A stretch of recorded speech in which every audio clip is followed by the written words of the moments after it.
വളരെ മുമ്പ് നടന്ന കാര്യമാണ് അംഗരാജൻ. കൃതവീരൻ എന്ന രാജാവിന്റെ പുത്രൻ കാർത്തവീര്യാർജുനൻ എന്ന പ്രശസ്തനായ ഒരു ക്ഷത്രിയ യുവരാജാവ് ജമദഗ്നി എന്നൊരു മഹർഷിയെ വധിക്കുവാനിടയായി.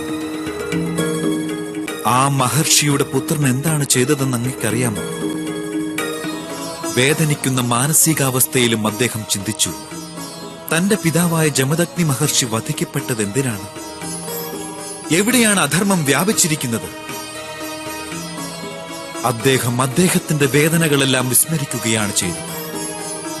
സമൂഹത്തിന്റെ ആകമാനം വേദനകളും സ്വന്തമാണെന്ന് കരുതി അധർമ്മികളായ ക്ഷത്രിയന്മാരെ നശിപ്പിച്ചുകൊണ്ട് സമഗ്ര ആര്യവർത്തത്തെയും ശുദ്ധീകരിക്കുവാൻ വേണ്ടി ജീവിതം തപസ്യാക്കി മാറ്റുകയാണ് ചെയ്തത്. അദ്ദേഹം പ്രതികാരം മനസ്സിൽ മാത്രം സൂക്ഷിച്ചിരുന്നുവെങ്കിൽ ഇന്ന് ഭഗവാൻ പരശുരാമൻ എന്ന് അദ്ദേഹം അറിയപ്പെടുകയില്ലായിരുന്നു.